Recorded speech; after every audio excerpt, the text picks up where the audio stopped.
We are back, and I just finished seeing the film Father Stu. This movie follows the life of Father Stuart Long, who was a boxer turned priest who inspired countless people during his journey from self-destruction to redemption. That's the tagline. It stars Mark Wahlberg, Mel Gibson, and Jackie Weaver. They're like the main leads in this. There's other notable actors, but I'll talk about them as we go. It is written and directed by Rosalind Ross. The film starts off with Mark Wahlberg. I'm not going to go into too many spoilers, but if you saw the previews, you kind of get a good gist of what it is. He was a boxer, and then all of a sudden he had an epiphany and wanted to become an actor in Hollywood, this character, Stuart Long. And then after a series of events that were, life-changing events, he, found God, if you will. Now, this film is not a faith-based film, if you will. It's more of a biopic. So I know it might be touted as kind of like a faith-based film, but, in the first couple of minutes of the movie, they're dropping F-bombs like a David Mamet, film. So it's kind of like, okay, the film's rated R. And so, I would lean more towards like this movie is what Mark Wahlberg did playing Vince Papali for the Eagles in Invincible. It's a biopic. And sure, there's religious elements to it, but it's not a watch this movie and we're going to convert you to Catholicism. That's not this film. It's really talks about the life of this guy who started off as a boxer and then wanted to be an actor and so on and so on.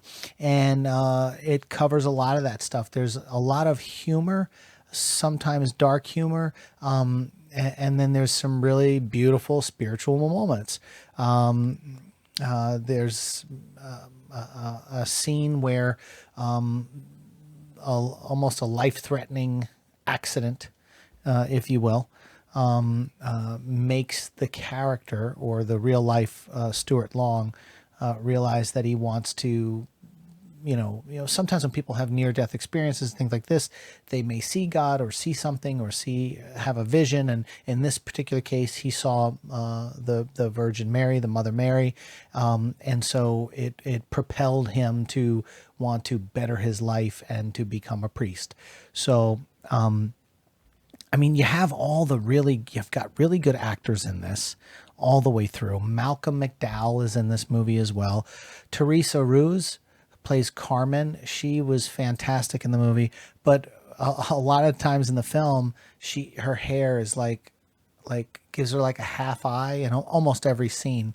And I just wanted to reach into the screen and just push her hair out of the way. Every time she was on camera, I wanted to go.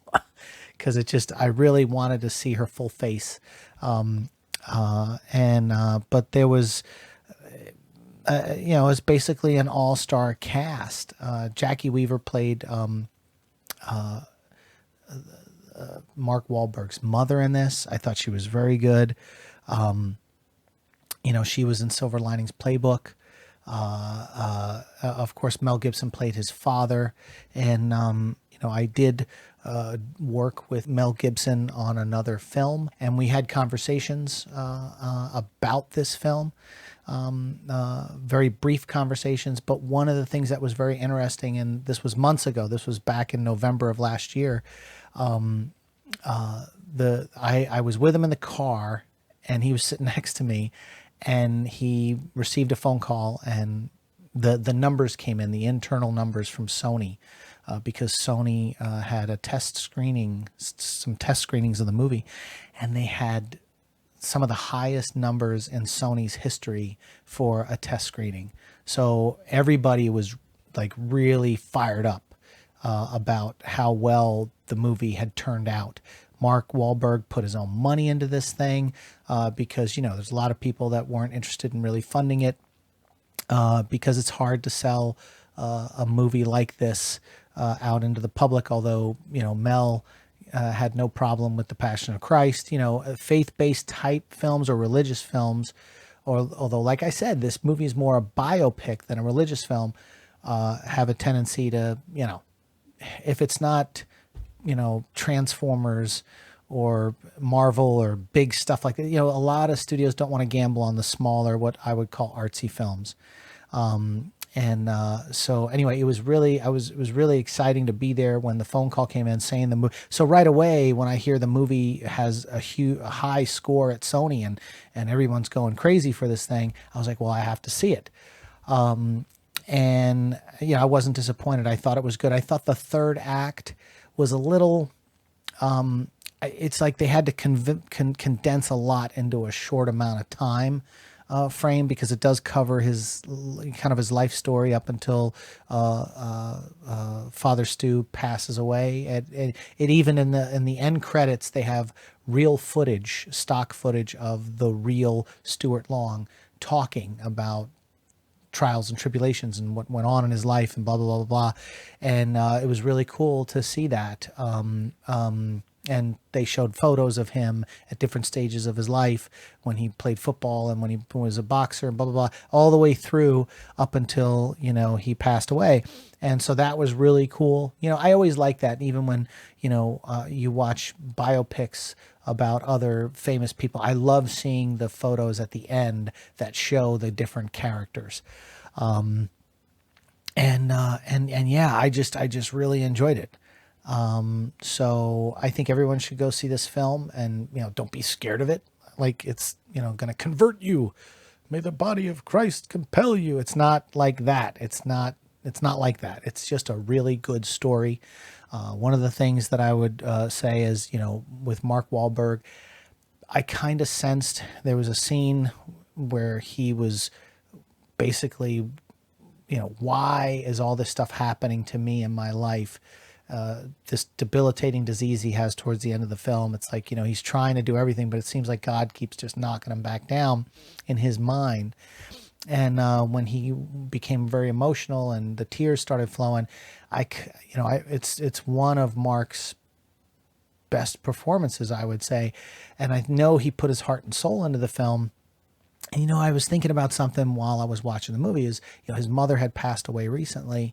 And I remember how I felt when my dad passed away, and, you can channel those emotions, that those feelings of helplessness and grief. And, I remember my own mother, who's still alive, said to me once, when her father passed away and her mother passed away, my grandparents, that, you'll never know loss until you lose a parent. And, and so I feel like Mark Wahlberg really channeled a lot, because he has a good family and he's got all his brothers, and he's got a big family. He's got kids, he's got everything. And then his mother passed away. And I think it was, it's that kind of loss, that, you can use in some respects, as an actor. And I think it propelled the performance, just from an emotional standpoint, because I've seen what Mark's done in other films, and yeah, I mean, he's Mark Wahlberg, that's who you get when you get him, no matter what movie he's in, he's a lot like Harrison Ford. He doesn't really melt away into characters like you would think. Most actors, Harrison Ford's Harrison Ford and everything. Mark Wahlberg's Mark Wahlberg and everything. But he can put these flavors in there, and you can see him growing as an actor. And I think he also had said during the press junket that he really wanted to do this film because, again, it's kind of like you want to be proud of, you do, how many Transformers are you going to do? How many, action films you're going to do? How many things? I mean, those are what you call paycheck projects. You make a lot of money on that, which allows you to do things like this that are close to your heart. I remember talking with Mel Gibson, and Mel's been sitting on some scripts for 15, 20 years. He's got things that he told me he wants to make, but he said he'll probably never make them. But he's got these scripts that are, and that are close to his heart. He doesn't think anybody else can make them. And so anyway, we're all like that. I've got projects that are close to my heart, and but I've also got some scripts that are like the throwaway scripts. These are the ones I can sell, but this is the one I want to do. So I get that. And then this was a passion project for Mark Wahlberg, and I think he nailed this one. If I could say anything negative about the film, because I don't want to seem like I'm a shill, okay, because I'm not. The cinematography, I felt, and this is just a personal preference to me, I didn't think it took anything away from the film, but there are some scenes where the camera is handheld.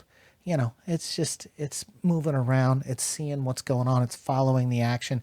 And it's just, I'm a guy that likes a locked off camera or a nice smooth dolly shot. I'm not a handheld guy unless it's an action sequence. Now, in the boxing ring and stuff like that, fine, no problem. When it becomes these serious scenes with people holding each other and it being a very emotional, I'm not into that kind of cinematography with those kind of scenes. Not that it happens a lot, but there is a lot of handheld. But it also was because certain sets, whether it be hotel rooms or whether it be a trailer in a trailer park, a single wide, there's not a lot of room inside those. And unless you have the budget, which this movie didn't have a huge budget, to build interiors and to build on sound stages, trailers, you're in the confines of two people sitting in a bathroom, and you're in there with them, and so your camera is like this, and it has to move and follow the action, because you can't move the camera around and put it in places where you remove walls. If it was a set, you'd pull a wall away and you'd set the camera up here, or you'd pull a wall away. You couldn't do that in some of these settings. And so, you know, that's what I've got. I've got one more person, Aaron Moten, who played Ham. I'm not familiar with this actor. I'm going to have to look at his IMDb, but I loved him. He was a standout in the film, Aaron Moten. So, dude, you killed it in this movie. You did a fantastic job, and in many respects, so did everyone else. But again, that's it. That's what I'll say there. I want to do a shout out to Felicia, and let's talk about Father Stu in the comment section, and we'll see you on the next one.